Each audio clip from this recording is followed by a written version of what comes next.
দর্শক, আপনারা যারা আমাদের পূর্ণিয়ার খোঁজ চ্যানেলের আগের ভিউয়ার আছেন তাদের মনে থাকার কথা আছে যে কুমিল্লার আলোচিত বিএনপির নেতা মনিরুল হক সাক্কুকে নিয়ে আমরা প্রায়ই আপডেট দিতাম এবং প্রচুর কন্টেন্ট করেছি। সাক্কুকে নিয়ে আমরা টক শো করেছি।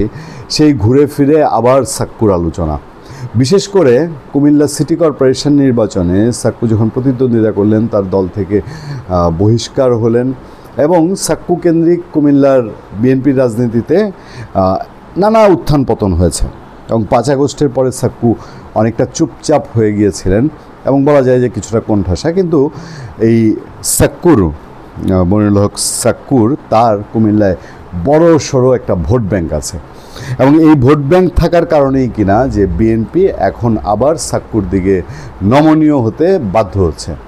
সাক্কু সবচেয়ে আলোচিত হয়েছিলেন এর আগে কুমিল্লা সিটি কর্পোরেশন মেয়র নির্বাচিত হওয়ার পর তিনি আওয়ামী লীগ সভাপতি তৎকালীন প্রধানমন্ত্রী শেখ হাসিনাকে দেখা করে সালাম করে, তার সালামের ছবি তখন ভাইরাল হয়ে গিয়েছিল। কিন্তু বিএনপিতে সাক্কুর অবদান, বিএনপিতে সাক্কুর সমর্থন, বিএনপিতে সাক্কুর জনপ্রিয়তা, এইটা বিএনপির অস্বীকার করা হয়তো সম্ভব হচ্ছে না। যে কারণে বিএনপি যখন মনোনয়ন নিয়ে কথাবার্তা চলছে, বিএনপি যখন সাংগঠনিক সভাগুলো করছে, বিএনপি যখন সম্ভাব্য প্রার্থীদের নিয়ে সভা করছে, তখন আবার সাক্কুকে নিয়ে আলোচনাটা এরকম: কুমিল্লার রাজনীতি, আসন্ন জাতীয় সংসদ নির্বাচন ও কুমিল্লা সিটি কর্পোরেশনের সাবেক মেয়র মনিরুল হক সাক্কুর অবস্থান নিয়ে তার সঙ্গে একান্ত বৈঠক করেছেন বিএনপির মহাসচিব মির্জা ফখরুল ইসলাম আলমগীর। তার মানে সাক্কুকে গ্রহণ করাই বলা যায়। আমরা এর আগের দিন দেখেছি যে বিএনপি থেকে সাময়িকভাবে অব্যাহতিপ্রাপ্ত বা পদ স্থগিত থাকা অ্যাডভোকেট ফজলুর রহমান, তাকেও বিএনপি ডেকে নিয়েছে।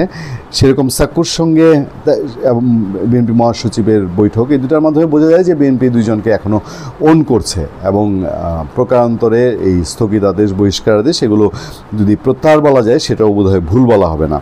কুমিল্লার সাংগঠনিক বিভাগ সহ সব নেতা ও মনোনয়ন প্রত্যাশীরা যখন গুলশান কার্যালয়ে বিকেলের বৈঠকের ডাক পেয়ে ঢাকা ছুটেছেন, তার আগে রোববার সকালে মির্জা ফখরুল ইসলাম আলমগীরের গুলশানের বাসায় বৈঠক হয়। তার মানে সাক্কুকে ওই বৈঠকে না রাখলেও ওই বৈঠকে থাকাটা হয়তো বিএনপির জন্য একটু বিব্রত করছিল, কিন্তু মহাসচিব আলাপ সেরে নিয়েছেন, এটাই হয়তো অনেক কিছু। এবং নিশ্চয়ই তারেক রহমানের গ্রিন সিগন্যাল পেয়ে কাজটি হয়েছে। বৈঠক শেষে ফিরে মনিরুল হক সাক্কু জানিয়েছেন, পার্টির মহাসচিব ডেকেছিলেন।